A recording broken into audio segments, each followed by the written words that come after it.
Blunt Force was used and Connor was beaten down. And we're going to talk about it on the Vox Cascadia podcast.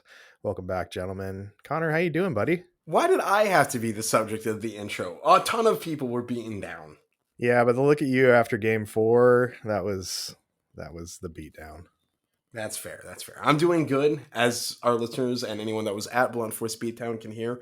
I lost my voice. It's completely gone. It's been about 4 days since the event, and I am still going through more voice cracks than I was when I was going through puberty, which was like last year, according to you. So, Man, you took my joke. yeah, I saw it coming, and I beat you to the punchline because I'm just that funny of a guy. Now, Tyler, you did not get to join the Blunt Force Beatdown, but welcome back to the podcast. Yeah, I missed you guys. It was kind of like dropping my kids off at the babysitter. I knew they were going to be in good hands, but it's nerve-wracking. You had a lovely day with your partner, I assume, on your anniversary. Yeah, it was really nice. So we just hung out. We had dinner. It was wonderful. So, besides that, what else y'all been up to? We'll talk about what we did this past weekend in a little bit, but anything else in the hobby lately? What about you, Connor?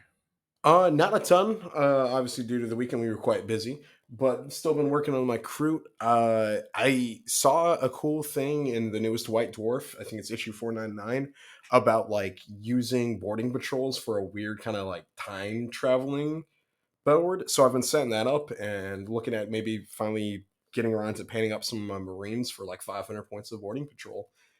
But otherwise, not a ton. Kroot and Marines, really. And you got that new Kroot box, so I'm sure that's taken up a bunch of your time. I myself picked up Nightmare this weekend, and I got my Mandrakes built. I've got them on my paint sticks, and they're ready to be primed. So hopefully I can, after we talk tonight, I think I'm going to go prime them and then see about maybe getting a Zenithal. And I'd like to get them done soon. Tyler, you been working on anything? Yeah, so I sat down to build my Night Lords, and then I got completely distracted and started working on that walker I mentioned last week, and it's kind of taken a different shape than I was expecting it to. I made some changes, and it's looking cool. I'm liking the direction it's headed. I'm excited for people to eventually see it. Yeah, it sounds cool. I mean, if it's pulling you away from the Night Lords, it's got to be something pretty exciting, because I know you've been excited for those for a while.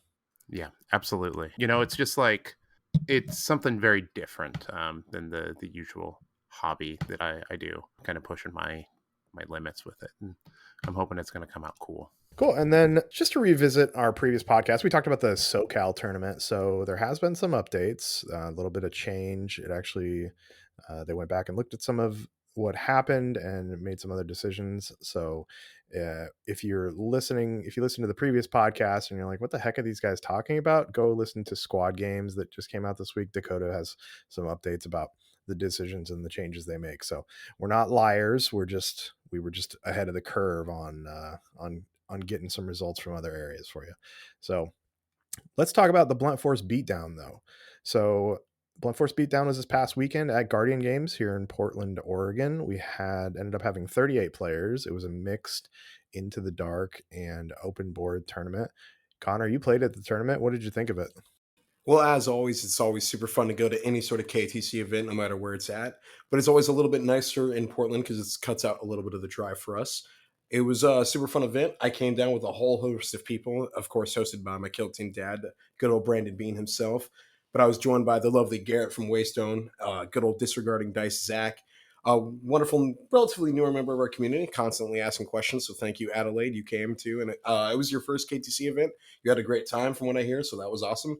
And of course, a man close to my heart, Zarin, one of my few Kitsap crew guys up here. But we all had a great time. It was a good little road trip down, a little hectic getting there just because we got to Brandon's house where we were meeting and he was still asleep and we couldn't wake him up for about a solid half hour, which was a pretty funny way, but thankfully we had plenty of time to get down there.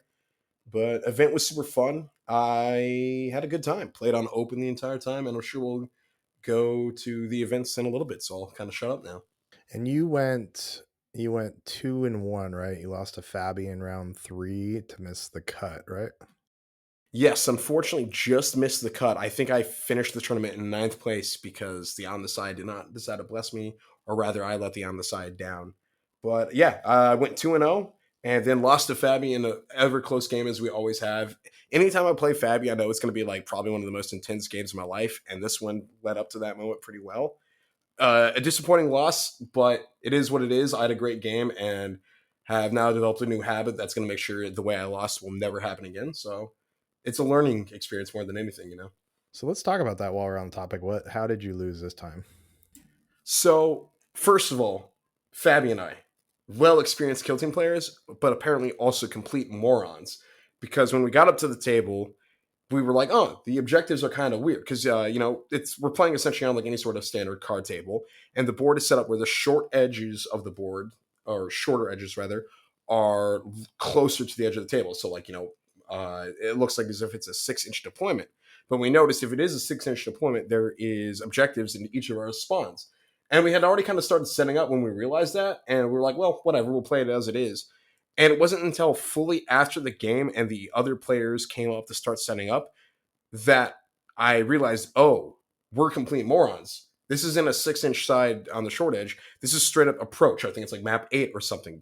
And just due to the nature of the way the terrain was set up, we were too dumb to realize that. Because normally when it's a corner deployment, there's like heavy terrain and it's kind of played at an angle. Not on this board. It was all set up as if it was a 6-inch short edge deployment. And so we were just like, weird. It must have been moved, or maybe this is an LVO open map. Because we were using some of the LVO ITDs. So we were like, oh, maybe this is something unique from LVO, because neither of us went, as far as I know, and we didn't know the map pack too well, so we were too dumb to really think about it. But overall, that would have definitely changed the outcome of the game. Me playing Hunter Clade and Fabian Drukari probably would have been a slight edge to me, but it is what it is. I can't complain about that other than not knowing how to read a map. But not thankfully, but rather the reason I lost doesn't really happen until turn 4. I had a very solid setup where I was able to get 4-2 using the 4 deployed infiltrator for the very last activation. I boosted his APL so he moves, dashes, or moves onto the point. I have Servo Skull on him so I can secure it. That's the mode we're playing for free because I have 3 APL and he only has 1 guy on it. And then dash back into heavy cover because we're playing on channel map terrain. And that gave me a very solid advantage of like 4-2 in the primary first turn, 0 secondary scored. The end of turn 2, we go 3-3. I have like 2 secondaries. He has 1 point, so I'm like up a 3-point lead. Turn 3, very similar thing where we're like tied secondaries, and I still go 3-3, so I still have like a solid 2 or 3 point lead at this point. And then I win initiative turn 4, and unfortunately, I didn't really think about it. Looking at it, all I had to do was just pull my. We each still had an eliminate guards on the map. All I had to do was remove my eliminate guard by moving him through the door, and I would have been completely safe, and Fabi can't score it at all. But I figured, oh well, I have plenty of rerolls right now. I can take the risk and go for killing his eliminate guard, which was also my headhunter, because unfortunately his leader lived with Film of Pains like 6 different times at 1 HP, which was brutal. I took the risk. I moved my gunner up with all the rerolls. 6 dice rolled, only 2 hits, and 0 damage went through. It was brutal. And unfortunately, it cost me the game because by moving my gunner up, it cost me those 2 points. He scored the second point of eliminate guards, which brought us, I think, like him now behind me on 1. And then with his final activation of the game, he charged and killed me for Rob and Ransack, which gave him 2 points. So Fabi beat me at 18-17. That was a long explanation of the game, but it was a fantastic game. I have no one to blame but myself. It's like, should have thought about it and realized how close the score was and realized if I just didn't touch anything and just pulled all my guys back, I automatically win. But like I said, I learned from that, and now I know every time to count up the score and really think about what secondaries might be on the board. You got to look at the game state and figure it out. But Fabi's also a great opponent and really tough and awesome Hand of the Archon player. So apparently you learned nothing from all your time playing Felgor with Brandon, how you just lead him. Don't hit people, just stand there. A little bit. Honestly, I'm not too scared of Hand of the Archon, besides Tyler's and now Fabi's, of course. I think Hunter Clade have a pretty solid matchup into them just due to us being faster. And I realize is going Ruststalkers with 4-6 rending is better than the reroll, because just having a single instance of 6 damage, or rather 2 because of rending, essentially that extra bit of damage is enough to beat the Feel No Pain.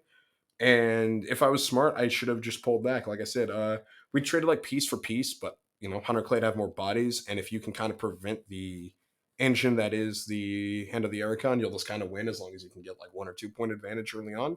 And that's what I did, and I just I got too greedy. And it is what it is. It happens. It's kind of fun to be greedy, especially when you take like the risky plays that for all intents and purposes should work. But it's a dice game, so sometimes the on the side smites you down for taking the risky play and rather than just securing the victory. I definitely feel that. My aggression has led me to lose a lot of games. There's been a few games where I've tabled my opponent and then lost. So that always feels rough, but I've tried to learn from it, but sometimes you can't help it. It's fun to be aggressive. It's the game's called Kill Team, and I know scoring's the most important, but the best way to score in theory is just killing your opponent off the board. But sometimes you got to think about it. You might win the battle, but you'll lose the war, type of deal. Well, I, on the other hand, did not lose a single game this weekend, and that could be because I didn't play and I was doing the TO portion, which is No, it's always because you're a significantly god work. at Kill Team, Chuck, and you've never lost a game ever. I haven't lost a single game this week. I didn't lose a single game last weekend. I am just on fire. Exactly. So, but the TO experience was really interesting. Tyler, thank you so much for your words of wisdom last week. I did part of them. I did not get a good night's sleep. I stayed up till 1:30 helping Nick build his board. I got up, then woke up at like 6 o'clock. So yeah, I disregarded everything. I mean, it really paid off for Nick because his display board from the photos I saw is incredible. I mean, like absolutely mind blowing. He's such an amazing painter. Yeah, Nick, seriously, that board looked amazing. Well done. I believe he won overall first place for Hobby Challenge, and it shows. That board's great. His models are painted great. Nick, you live near me. We got to hang out, man. We're having Fridays every night. I'll teach players some Kill Team. I'll teach you how to play it, and you can teach me how to paint. Yeah, Nick was not as successful on the gaming boards as he was on his display board. His display board did end up actually winning the hobby challenge, barely beating out Jeremy Spake, I believe it was, with his Phobos board. And it was basically since Nick's one of my good buddies, I abstained from the judging piece and let Eric, Cody, and Brandon talk it out. And it was 2-1, or it was one for Nick, one for Jeremy, and then Eric was the deciding factor for Nick's board. So it was an amazing board. And if you go to disregarding dice, is disregardingdice.com, we'll put a link in that you can see all of the boards that were at the tournament there. We'll also be sure to have them on our Instagram. We now have that back up and running again, still Vox_Cascadia. And also, my apologies to Jeremy. I believe like an episode or two ago, I called you Jake. That is because I can't read or remember people's names. And Jay Spake to me just reads as Jake. So, oops, my bad. Yeah, I think that's what you get when you don't have your actual name in your Discord handle. So, but great guy. Last time I met him actually was on his wedding day, the same day as Killscream 2 was. So that's how I remembered him. Wait, his wedding, his anniversary was on Kill Scream too, Nope. or Nope. He was before the tournament. He was there, and I'm like, "Oh, you playing today?" He's like, "No, I'm getting married today." I'm like, "Oh, cool. You should go do that." But yeah, super nice guy. well, congrats on the marriage too. That's sick. What a great way to remember it, having on one of the best hobby days of the or Kill Team days of the year. The winner of the Blunt Force Beatdown, Josh Strole, was actually nice enough to set some time aside and chat with me yesterday. And so let's actually hear what Josh had to say about his run at the tournament. All right, so I am joined by Josh Strole, winner of the Blunt Force Beatdown. Congratulations, Josh. Thanks for joining us. I want to find a little bit about you. So, how long have you been into gaming and what got you into Kill Team? Hi, yeah, and it's nice to be here. I've been in mini gaming for about 10 years now, but I only started Kill Team a little less than a year ago. I moved up to Oregon last June, and it was kind of trying to find the local game systems, what was popular, what fit my schedule, and Kill Team kind of seemed to be it. And there were a lot of people playing here, and it worked out really well. Yeah, are you down in the Salem area then? Yeah, so go to Shiv most weeks. Yeah, Shiv's got a great scene down there. So, what do you like so far about Kill Team? I like a couple things about it. I did like Legion primarily before this, and then I did 40K in like seventh edition, which is its own story. But I really like the alternating activations, and Kill Team carries that forward.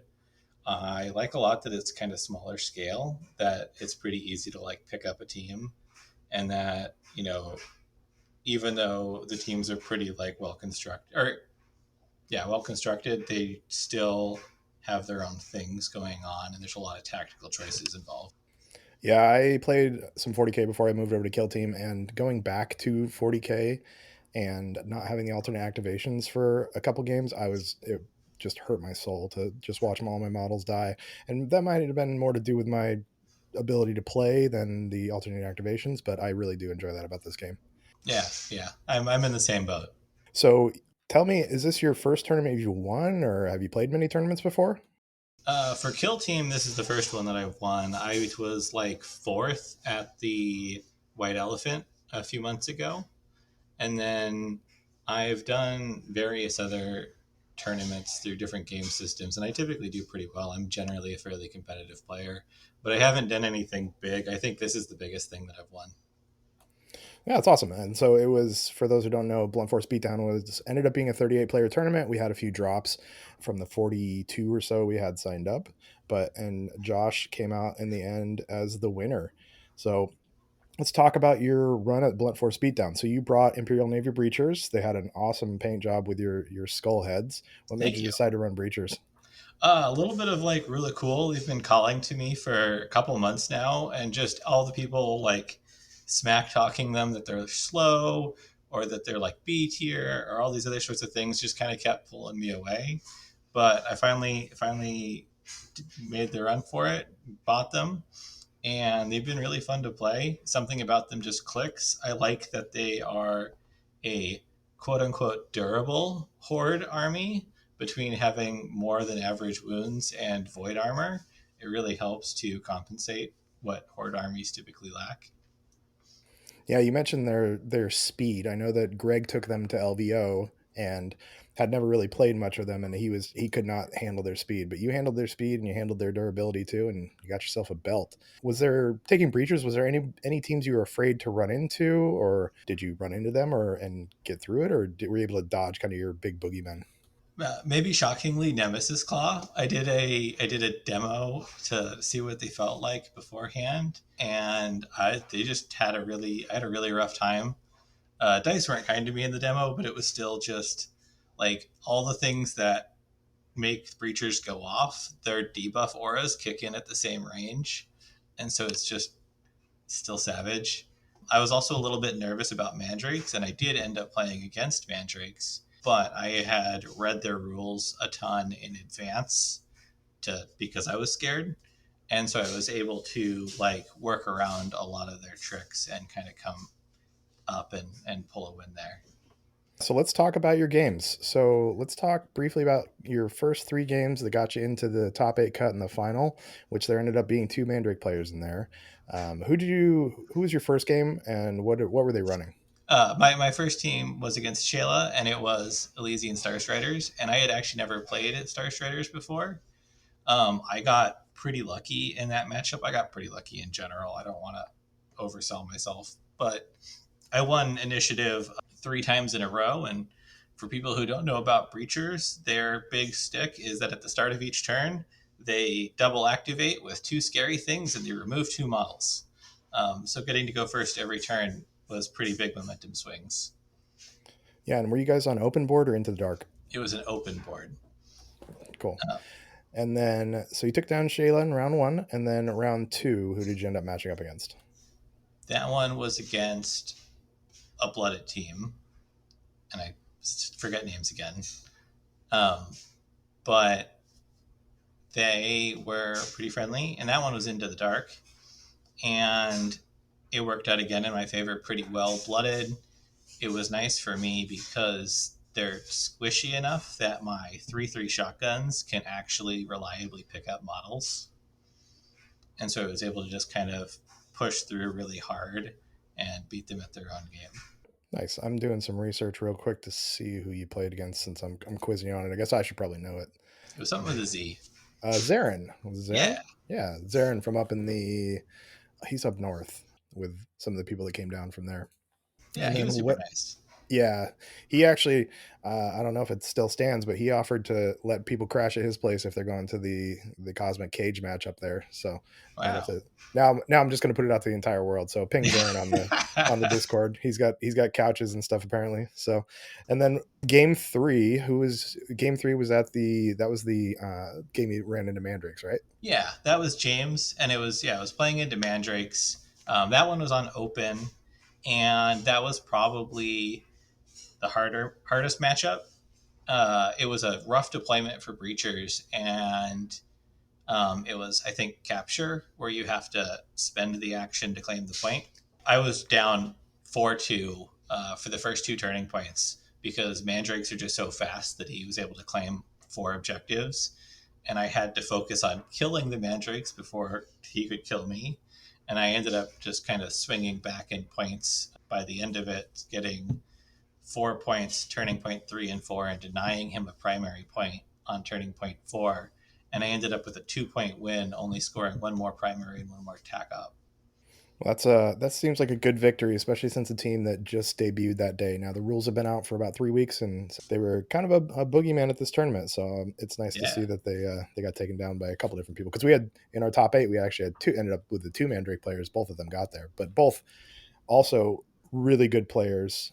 Chris Mm-hmm. from up here in Vancouver, and then James Loomis was the one that you ended up beating around three. But I'm excited to see them. I'm going to build those guys myself. Actually, I got them already built and try them out. And it looks like from the Discord, from your winnings, you got those built the other day too, right? Yeah. I was actually I was on the fence of whether or not I wanted to build them, and I ended up building them after that game because it seemed pretty fun. I was surprised. Do you think that'll be a team that you're gonna run out there, or just it was kind of like you I, saw them and it was fun? I might try. I've only played elves a couple of times, and not having that many models is hard. I'm very much a horde player, so I have to go out of my comfort zone to play anything with fewer than 10 bodies. So let's talk about the final round four. You went up against Mike with his Hand of the Archon, right? Yes. So tell me a little bit. How did that game go? Was there any big plays, any big swings for that game? I had a couple. I had a couple of big swings really early on. I was able to get my demo guy turning point one to run in and crack grenade an overly extended elf, and then I had initiative into turning point two, and he immediately advanced, dashed, and threw a demo charge to kill another elf before being brutally murdered. And that was a pretty big swing to get those two kills early on because it let me push up the table, and he was on the back foot for the remainder of the game and just unable to score, even though we were killing each other roughly equally. Yeah, I walked by your board a couple times and saw a lot of dead breachers over there on the side. And I didn't know how the game was going because I didn't key into where the points were and stuff. It's exciting that you were able to pull out the win. I, for one, also hate Hand of the Archon. If you have listened to the podcast, you know that, especially that stupid torment grenade. So thank you for taking them down. Oh yeah, they're savage. I was proud of myself with the torment grenade. I tied them up into combat, and then I had my melted gun on guard like 2 inches away. So when the torment grenade killed the other guy, they just got melted. Good. Well, thank you for representing for the Imperium and taking out that torment grenade. So you won. You, as part of our normal Kill Team Cascadia prize support, you got the brand new Nightmare box. We had it for you on the day it came out. You also Yeah, got a amazing belt. that, Uh, that belt is wonderful. that's yeah. We had belts for the tag team tournament, but this belt was above and beyond. Where is the belt residing currently?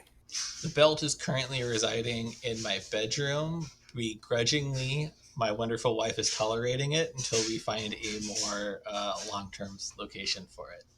So you're making the wife sleep on the couch so you can kind of like when people win the Stanley Cup in hockey, they sleep with it. Not quite that close. It's on display. It's not in the bed.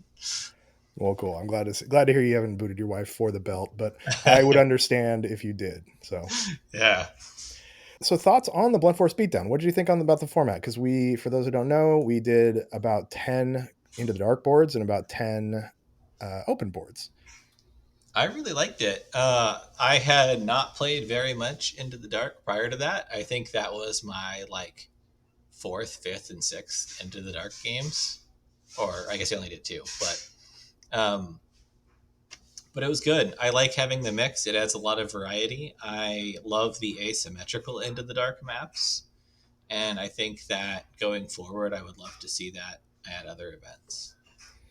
Yeah, Into the Dark has been a kind of a persona non grata or board non grata around here because of the Kill Team Cascadia leadership, specifically Tyler, and he knows this too. So, Mm-hmm. but I think one thing that did make it really cool and is we used the squad games, we used Dakota's asymmetrical maps for that. So I think it adds a little bit to it where you can't just pick the lane and figure out you can't just see the board and figure out the board and know where to go for everything. You got to add a little bit of strategery to it. So it's nice that we were able to run those out. So thanks, Dakota, if you're listening, for those maps.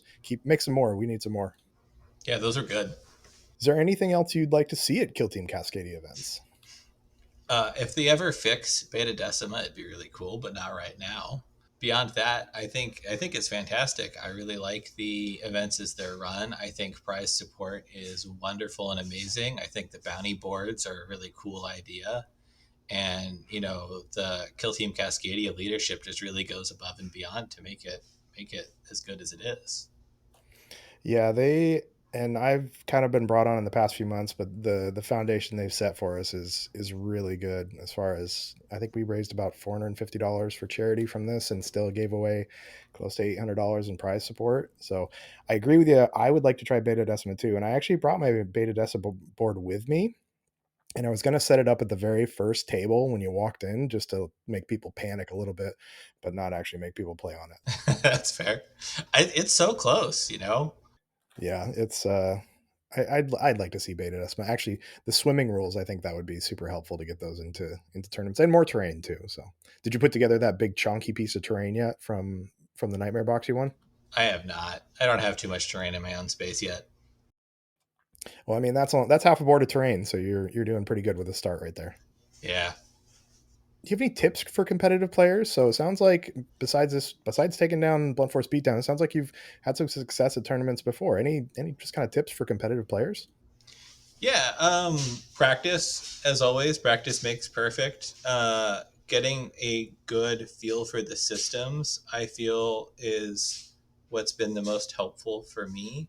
And generally, what this looks like is having good priority, knowing when to put your focus and where, and knowing when people make mistakes and how to best punish them, because that really gives you a lot of the tempo. We're all human. Everybody makes mistakes, and games swing more on punished mistakes than any other kind of flashy play.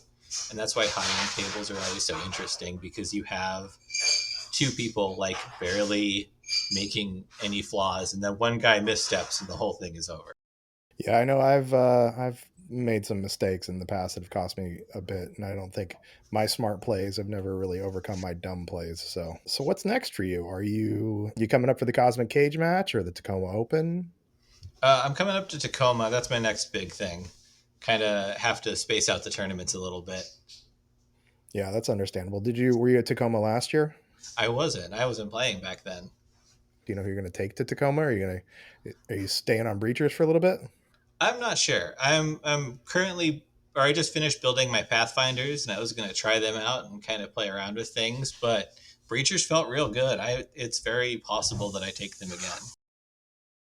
Yeah, I think it's going to be a mix of boards up there too, so that could be good for you. So, well, Josh, thank you so much for joining us, and congratulations again on the Blunt Force Beatdown and your amazing new belt that's taking the place of your wife in the bed. But is anywhere people can find you? Any Instagram or Twitter or anything? I don't, unfortunately. I'm pretty internet anemic. That's good. You should stay that way, and I wish I was like that. Thanks again, Josh. Yeah. Good luck in Tacoma. Thank you. Thank you for having me. Awesome. All right. Well, thank you so much, Josh, for taking some time to chat with me. It was great to hear what you thought about the tournament and your run through it, and you look great with that belt. Gentlemen, what did you think about what Josh had to say?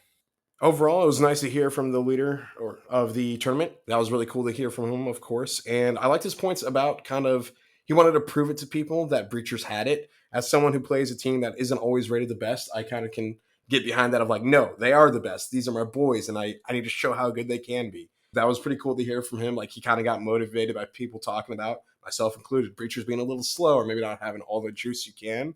But he showed it. I think like he didn't have a. I think his lowest scoring game was like 21 points or something, which was an incredible like game. 20 plus points every time is very difficult to do, especially in that long of a tournament. So well done to Josh.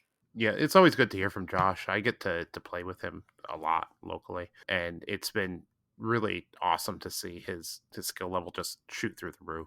I know he's been kind of nipping at the heels of winning an event, and it's cool to see him on top and win that belt and bring it down to Salem, because normally we don't get to play in the tournaments, or some of us don't, who'd sometimes bring home the belt. Very true. Tyler's always a scary opponent, and so maybe his games against you, if you've had them, helped him prepare that victory. Plus, he mentioned a Star Wars Legion. That's a great game. I need to actually play it some more, despite having a nearly fully painted army for that. But fantastic game. Love it a ton. And maybe I'll have to play Josh in that sometime.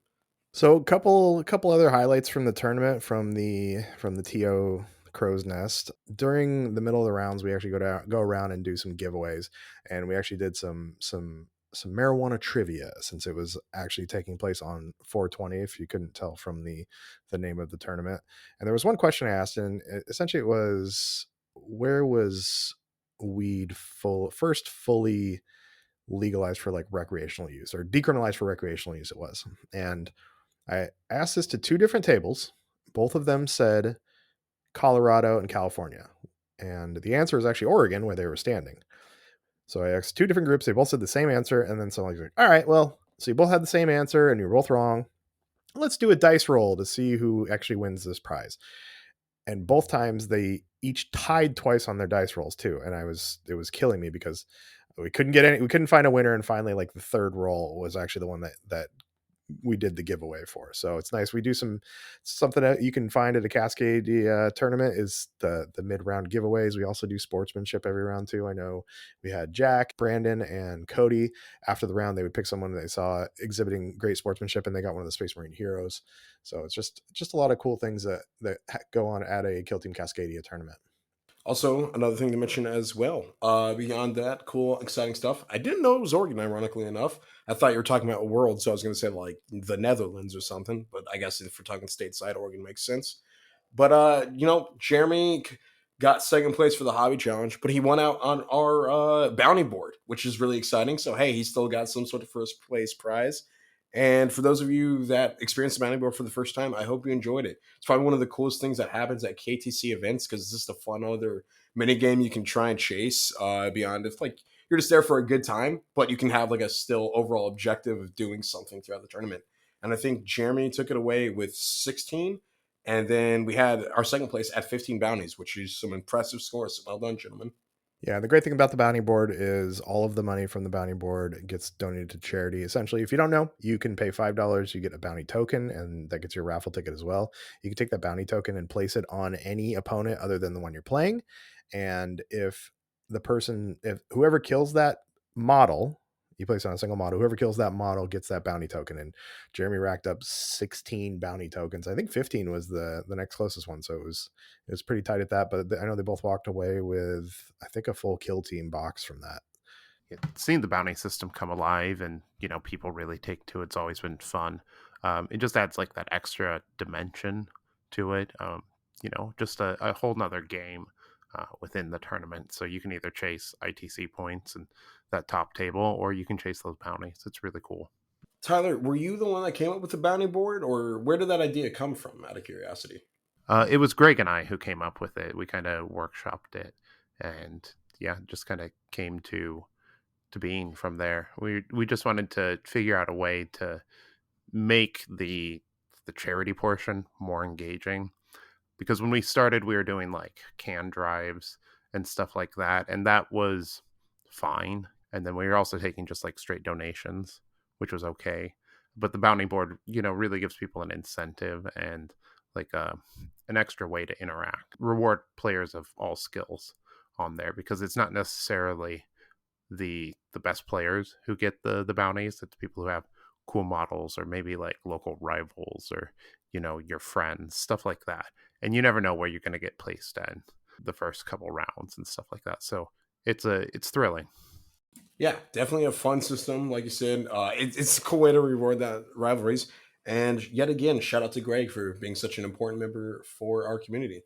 I do love the bounties. I know that my favorite part of the bounty is just seeing the people that I like and I care about, and then placing a token on one of their favorite models. I know that my buddy Carlos from up here in Vancouver would always put one on my Melta because he got punished by my Casterkin Melta multiple times and he hated her. So he would seek her out. I think at Killscream, I'm pretty sure Killscream he didn't play, but he just still wouldn't put a bounty token on my Melta. Did you place any on Nick's models? Oh, yeah. I'm pretty sure I did right away. I know I dropped one on. Actually, you'll never believe this, but I went around and dropped them on the Torment Grenade guys on a couple different Hand of the Archon teams. But Chuck, you love those guys. I do not love them. And yeah, so I think I went and found Fabbies, and I found, who else is playing? Somebody else is playing Hand of the Archon, and I went and found. Mike, I believe, was playing them. I fought him round two, and great guy, great opponent. And we had like 4 Hand of the Archon there, I think, too. But yeah, I found Hand of the Archons and dropped them on their Torment Grenade guys. Nice, a solid use of TO powers to go around and put extra grudges on everyone's powers. I paid for those out of my pocket. I put my $20 in to get my 4 bounties. Well, thank you for donating to charity to feed your insatiable hatred, I guess. If there's anything that I hate, it's the Torment Grenade. That's fair. That's fair. Speaking of TO stuff, how did TOing go your first event? Oh, It was really interesting. I had amazing support there from Eric and helping run the tournament, and then Cody, Jack, and Brandon to help with any rules disputes. I settled a couple, but most of the time I was like, that's a great question. Let's get Brandon, because Brandon knows everything. And yeah, Brandon's also got a huge big voice, and so I kind of did what I am best at and kind of helped facilitate in the background rather than being out front. So everything seemed to run really smoothly. Everybody seemed to have a good time. We did allow Nightmare there, even though the box had released just that day, but the rules had been out for about 3 weeks, which in my mind, I was curious about if we should, but I know that that's basically the same run up that Salvation had for LVO. So the rules had come out 3 weeks before LVO. And so I think it's about the same. And we did have a couple Mandrakes teams that did pretty good, but I think overall, it was cool to have those extra teams there. And I know some people are excited actually to play Mandrakes now from facing them. yeah, it was neat to see the Mandrakes. I sadly didn't go into any of them. I was kind of hoping to. But more surprising to me was the fact there was no Night Lords. That was a bit of a shock, but next one, I'm sure we'll see a few of them. Yeah, I think people are going to start to dig into mandrakes, and they're going to become real fearsome here for a minute. I think that we don't even understand how powerful they are yet. Yeah, I'll definitely be interested to see the results as people get more used to them, both as the players and the opponents. I know there are definitely a couple of mix-ups. Again, no one's fault. Rules were out, but you kind of need to play the team, especially at the TO, to like sometimes have stuff pointed out to you.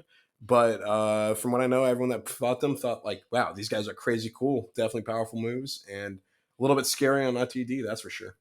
But overall, Chuck, I'm glad to hear the tournament went well for you. Hopefully, or no drama. We didn't have to throw anyone out or anything like that.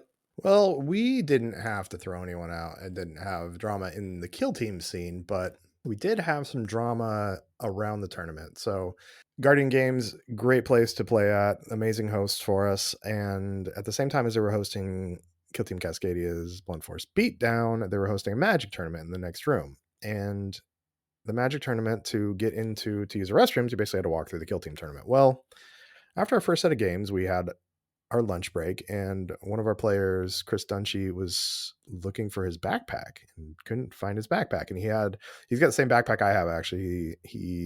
It's about a $350 backpack because we had to buy a bunch of exclusive models from GW to get at the store anniversary for our store around here, to get the fancy backpack that says Warhammer on the side. Well, his backpack went missing. And we looked around, we couldn't find it, and I'm like, it's got to be here. There's no way anybody took it. Like, what's going on? So we couldn't find it. We eventually had Joey, the store manager, pull the cameras and take a look. Well, it turns out that one of the Magic players walked through our tournament, stopped at the table, had talked with someone for a little bit, and then picked up his bag and walked away. That's really wild, honestly. We've never had anything like that happen before. Yeah, it was kind of crazy. I know we had at LVO, James Loomis, his phone got stolen, but that was LVO, and actually the person who stole it returned it and felt bad about it, I guess. But yeah, so we saw on camera, we saw this person take the backpack, and Joey went and grabbed the person that was running the Magic tournament, and they recognized who it was. And so they got the guy and they grabbed him and they're like, "Hey, like, what's going on? Where's this backpack?" He's like, "Oh, I don't know what you're talking about. What backpack?" So they had to bring him into the other room, bring him and show him on security him taking the backpack. He's like, "Oh yeah, it's over here." And then took them to a different spot from where he was sitting, where the backpack happened to be, and was like, "Oh, I don't know." So yeah, it was wild that somebody like walked in there, took the backpack to someplace else, and then just went back and sat down and played Magic. That's why you can't trust those Magic players. That's crazy. I'm glad. Oh, at least it sounds like Chris got his backpack back. Chris got the backpack back, and that backpack, I don't think he ever took it off the rest of the day, which I don't blame him at all.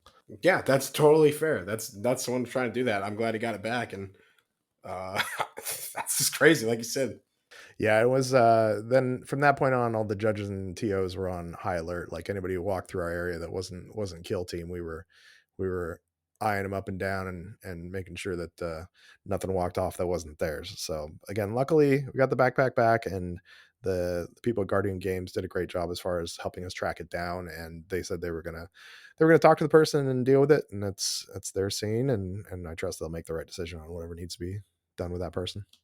turn into a servitor in an appropriate 40K manner.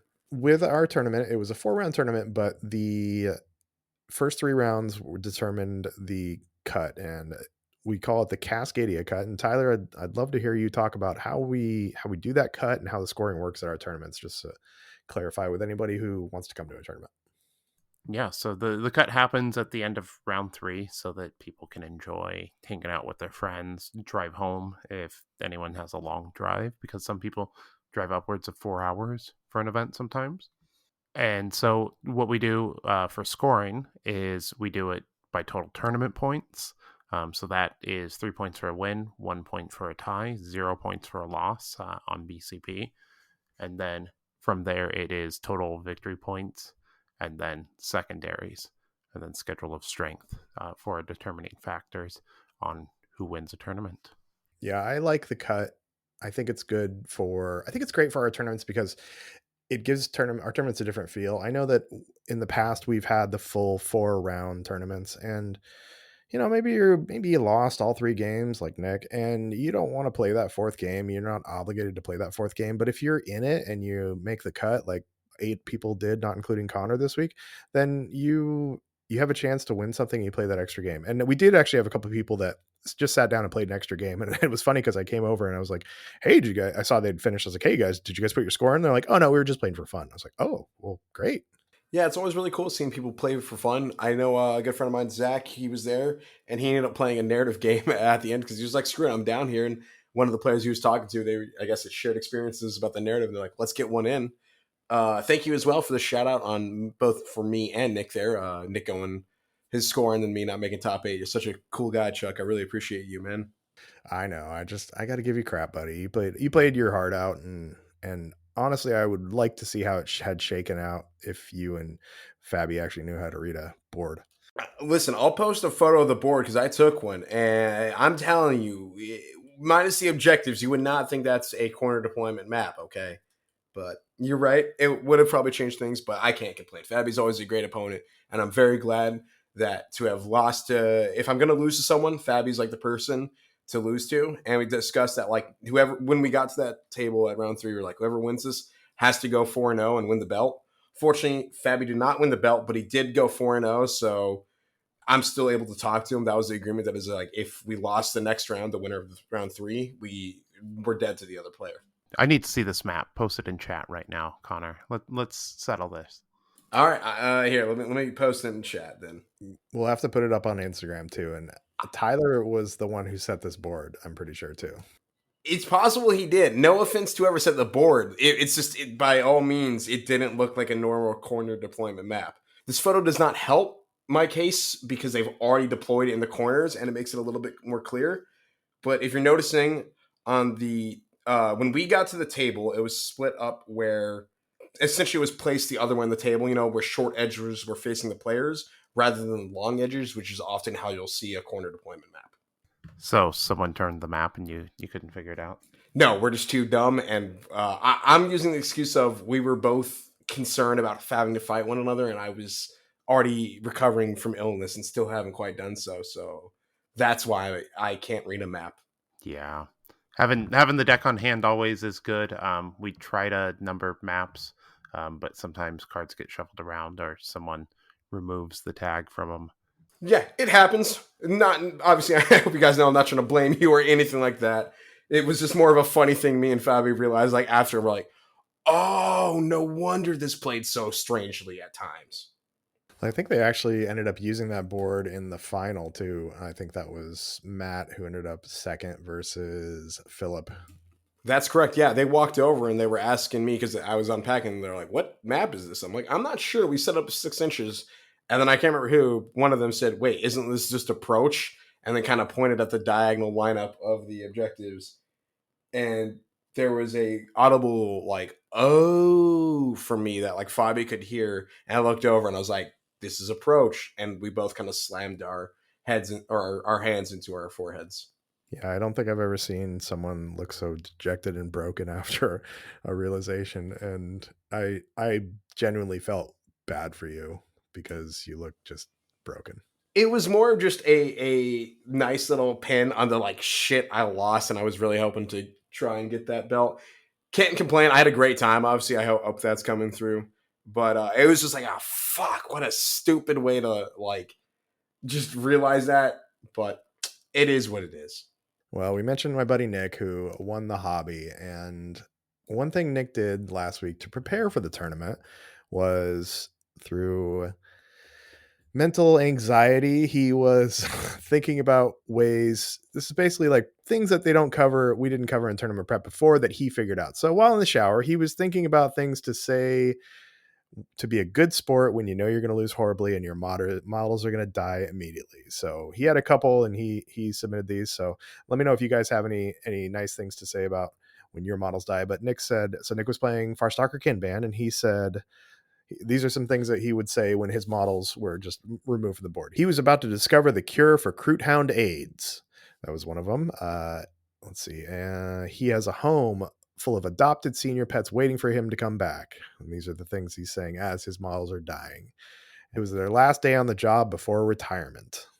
He volunteers to help underprivileged Tau on the weekend. You guys have anything that you'd like to say to your opponents to not show that you're actually dying inside when you make a bad move or lose a model? I do just love the classic, like he runs a shelter for poor recruit pounds. That's great. Well done, Nick. I don't have anything like that other than overly describing the ways they just got killed. If like a plasma gun completely shreds a guy, I'll be like, yeah, he's just vaporized. His chest has a hole in it, and all that's remaining of him is like 2 legs standing up and some arms that just fall to the side. Like I go Looney Tunes level of graphic, goofy violence. Yeah, I like to describe especially if it's a plasma, the giant hole left in whatever armor my guy's wearing or no longer wearing because they've been destroyed. And this isn't just a bit, because when I was walking past Nick's table when Nick was playing, I think it was Owen, I actually heard him say he's a home full of adopted senior Croot hounds waiting for him to come back to, and they're never going to see him again. I think one of the funniest moments that's similar to this is I was playing last edition of Kill Team with my good friend Cameron, and he was playing Warp Coven or whatever they were, Thousand Suns back then, and he used a psychic power on one of my dudes and completely obliterated it from the board. And he's these nerds, they're just telling you one of those nerd facts, and it's stunning your brain and melting it, just like out of nowhere, useless information here in your brain, and then he would shout out just like some random fact. I want to play against him and with the psychic model, and I want to hear these random facts that he's shouting out now. Playing against Cam's always a good time. Grateful to have him as a friend who's been in the hobby with me for a long time. So Tyler, from your view, from say 30,000 feet of this tournament, even anything that you want to add about what you saw? I mean, is this the first time there's been a KTC tournament where you haven't attended? Yeah, this is the first time that we've hosted an event where I wasn't at it. Like I said, it's like dropping my kids off at the babysitter. It was cool. It looks like you guys ran it really smoothly. Way to go, Chuck. I know you were kind of nervous leading up to it. It looks like you killed it. Eric, like always, killing it. You do so much for the club. A lot in the background, a lot in the administration. Cody and Brandon, thank you guys for coming down and helping out with the judging. Yeah, it's wonderful. Yeah, as a player, it was a fantastic time. Everyone enjoyed it. Didn't hear any complaints, so thank you everyone that helped set it up. But Tyler, it will always be a little bit different without you there to just bring that sick positive energy that you always do to any of our events. And we also had Jack there too, helping out with the judging. Also, shout outs to Jeremy, who came the night before to help set up boards, as well as Philip. Matt Small was there the night before to help set up boards. And then Meg and Tristan both donated a couple into the dark boards one of them was painted amazingly. And so, really appreciate y'all coming up. Meg came up, and the Meg, as Tyler likes to call them, and helped us set up boards that night too. What we do is really a community effort. Like there's a couple of us that do the primary kind of planning and stuff, but it wouldn't be possible without all the people who donate their time to judge and kind of moderate the community and just all the little stuff that makes it possible for us to host events with 64 or 128 players in the future.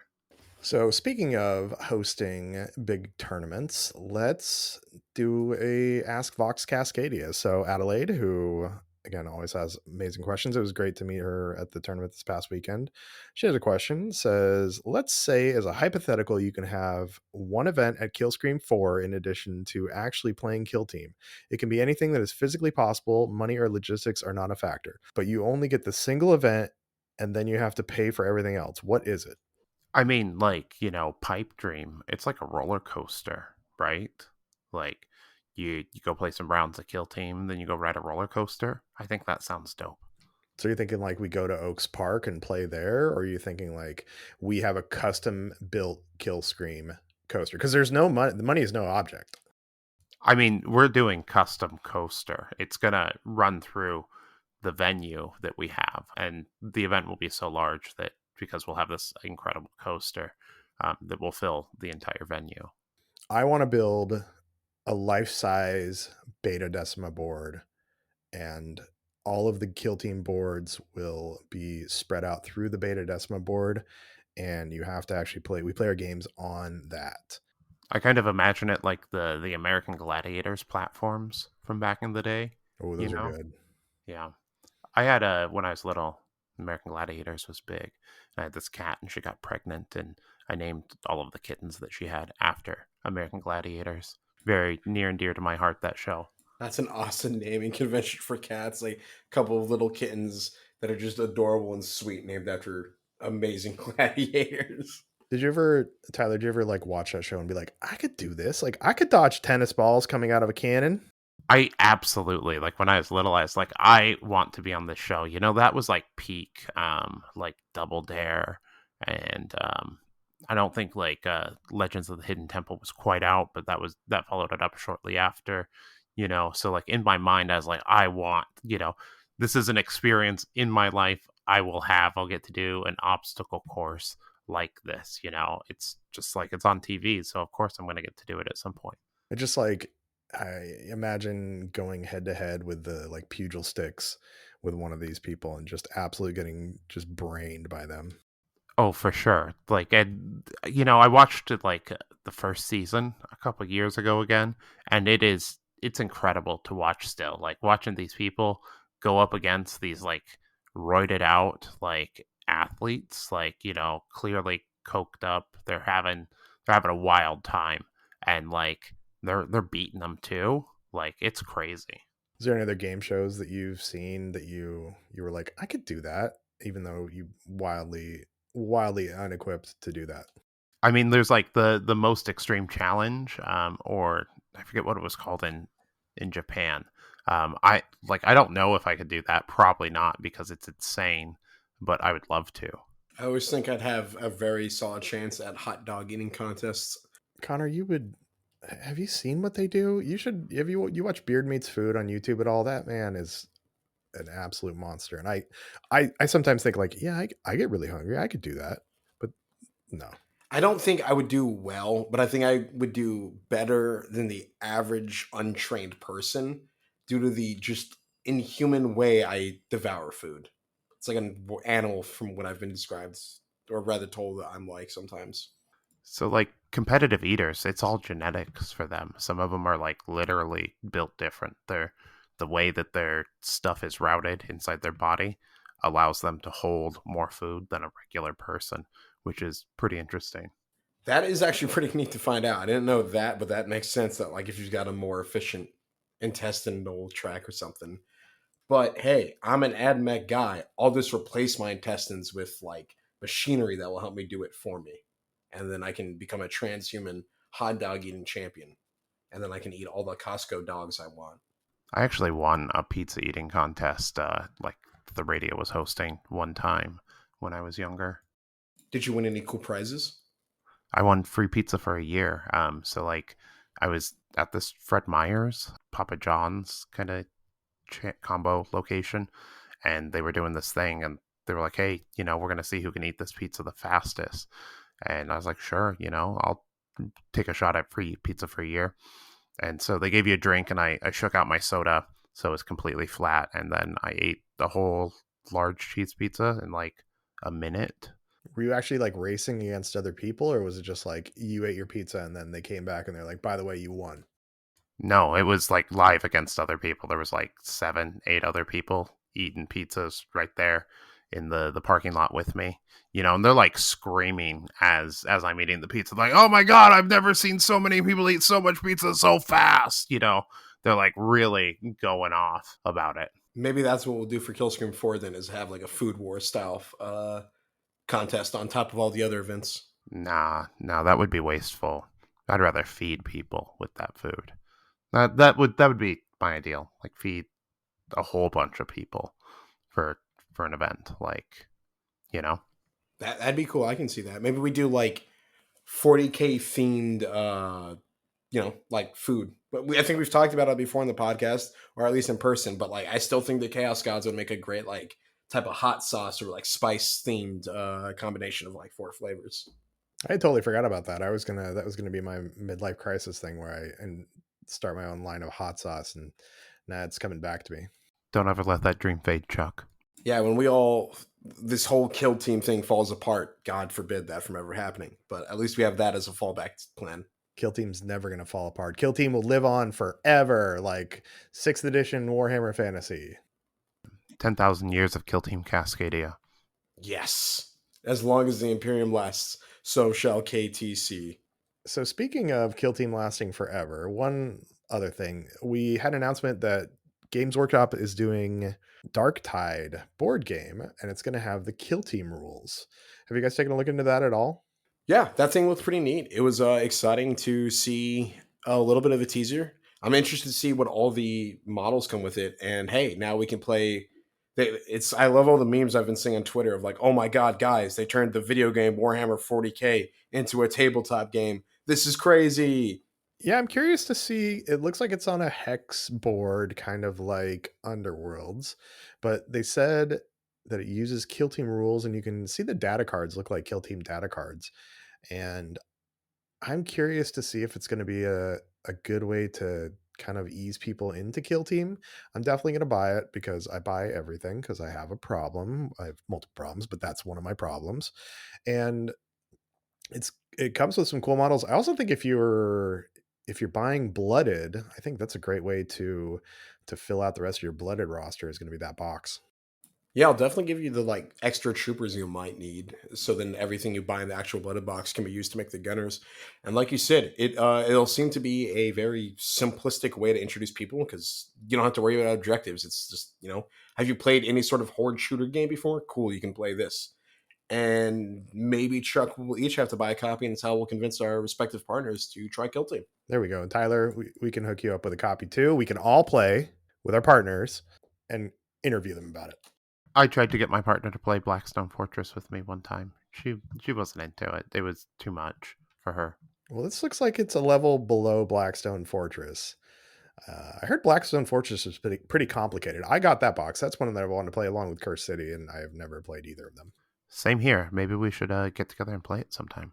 TrekkyCon 2025 is when we'll finally all play Combat Arena and Blackstone Fortress and Cursed City and all the other cool games they make just for the most badass models that everyone buys the game to get the models and then never plays it. Yeah, I've got the Space Marine box with the Lieutenant Titus now, I guess, and all the Tyranids, and yeah, never done anything with it. I mean, Combat Arena was really just like a way to repackage the models from the expansions of Blackstone Fortress. So if you bought all of those, you just have all the expansions for Blackstone. Well, we should pick one. Would you want to play Blackstone Fortress or would you want to play Cursed City? And I will try and get one of the two painted up before ChuckyCon 2025, whenever that is. I'd prefer to play Blackstone Fortress because I do have all the expansions for it. I'll bring my little Kroot guy. I just want to play him. I bought that box just for that Kroot guy because it was cheap on Amazon. Cheapish. And so, yeah, my vote goes to Blackstone. All right, so ChuckyCon 2025, we're playing Blackstone Fortress. I'm excited. I love that book. That book is also, it's one that I turn on to go to sleep to, I don't know if that's weird. I skipped the very beginning of it because I don't like that part, but then I just get to the point where Janice Drake is seeing the rogue trader ship come into was it gosh, I can't remember the name. I can't remember the name. The main place next to the Blackstone Fortress. Anyways, that's one of my favorite books. I love the Blackstone Fortress books. I hope that they continue it at some point and kind of build up a little bit more what they were hinting at the end of it. I actually haven't read the books. Didn't really realize there were books. That makes sense. Did the books come out before the game or game before books? I think the same time, or maybe the book first Blackstone Fortress came out and then the box came out because it's a little different. Yeah, I think the book came out slightly after the board game, and then the second book came out about a year after that, I want to say. Yeah, and your Kroot model in there is one of Tyler's favorites from that book too. Hey, nice. Glad to hear that. Is the all those models are great. I love the Eldari like Ranger look. That's like one of the few kind of Eldari models I care for, besides the actual Ranger. So that's just solid models all around. Maybe I'll have to check out the book. Yeah, Grek is just cool, especially in the second one. I think he just kind of comes alive, and then like some of the revelations about like the nature of the Kroot's soul from that book are pretty cool. Yeah, I didn't like the second book as much as the first book, and mostly because it was hard to listen to. I ended up listening to both books, and they changed the person who was reading the audiobook for the second book, so all the people's voices were different in the second book, and it really bugged me. I could never get that into it. I need to maybe listen to it again. I think that's pretty reasonable. When you're expecting one narrator, especially when you've attached it to a character, switching books or switching narrators in a book was really difficult. You know, the one that really messed me up was the Eisenhorn books, because I listened to 7 Eisenhorn books with Toby Longworth, and then the Beckwin books went in, and then you had someone who did amazing narration for it, but it was a female voice, and I was used to Toby Longworth, and hearing some of the other characters that I'd heard for hours and hours on end in a different voice, that was wildly jarring. Oh, absolutely. Harlan Nails, especially, was incredibly jarring. I think Nail was the most. I think you're 100% right. I mean, like, she did a good voice for him, like solid, but it lost that like really like tough as nails, hard boiled detective, Mickey Spillane, Mike Hammer feel. I need them to go and remaster them and have her go back through and do all of the female voices in the first 6 books, and then have Toby Longworth do like Harlan Nail and Ravenor and stuff in the Beckwin books. I would buy them all again for that. I would buy them all again for that too. Speaking of that, when's Pandemonium going to come out, Tyler? You got inside knowledge, right? I mean, not really, but they teased it a while back, so I think it's coming at some point in the near-ish kind of future. I know what was the tease that they did? Because I know part of it was in one of the Ended in the Death books, there was actually a chapter called Pandemonium, and I think that's all I saw. I think that there was a mention of working on other projects or other series in an interview about the End and the Death. That makes sense. Well, now that Abnett's done with that, he can focus back on Pandemonium, because I don't really, since the Harry Potter books came out before J.K. Rowling turned into a twat, I haven't been excited for a book other than this one. Yeah, this is the book I'm most excited for to come out in the next 2 years, hopefully. Fingers crossed. Let's just will it into existence into this year. I love that. It's coming out this year. You heard it here first, y'all. Just like everything we say is canon, we can predict the future. Termination's coming out on May 18th because we're having a tournament, and Pandemonium will be out this year. If all of that comes true, we need to go buy scratch off tickets. Or like actual Powerball tickets. I mean, we did summon an eclipse for Killscream last year, so like what's our power level? Nobody knows at this point. Speaking of May 18th and what else we have going on, let's tell the good people out there what's going on. Connor, I know you're super excited for May 18th. Yes, I am. May 18th is going to be the Colossal Cagematch, a full shebang KTC tournament held up here in Bremerton, Washington. We're going to be doing the classic 3 rounds for everyone, 4 rounds for the top X players, probably top 8, Cascadia cut style. We're going to be having that bounty board. We're going to be having that raffle. We're going to be having all that sweet stuff. We've been kind of talking about it a little bit, but now it's the only event we've got immediately on the horizon. So everyone, make sure you sign up, please. I would be so happy to see each and every one of you there. It's going to be a blast. We're going to have a great time. The store's location is pretty sweet, and if you are into Joy Toy miniatures, like the proper, pretty cool action figure scale size of 40K stuff, you desperately want to come here. They have more of those guys than I've ever seen anywhere else, and it's very tempting to buy like half of them. The second they get the AdMech ones, I know I'm going to be losing like all my money on those. Yeah, that should be a good tournament. I will be there. Tyler will be there. Eric will be there. You can meet my buddy Nick in person if you haven't met him already and see his amazingly painted models. I think he's going to have a different team because he's getting just raffle stomped with the Kroot. So it's time for him to switch to something else. So go sign up for it. We'll put a link in the show notes for that as well. And then Tyler, you had your big 420 merch drop. Is that still on pre-order? You can tell the folks about it. Yeah, so we dropped the new design in a whole bunch of colorways and also cuts. So we have a tank top available too. It's a really cool orc design, and it'll be available up until the end of May. We're taking pre-orders for that. Yeah, they look awesome, and I know, was it Paige that was requesting the tank top, and she's going to make it a cutoff even too?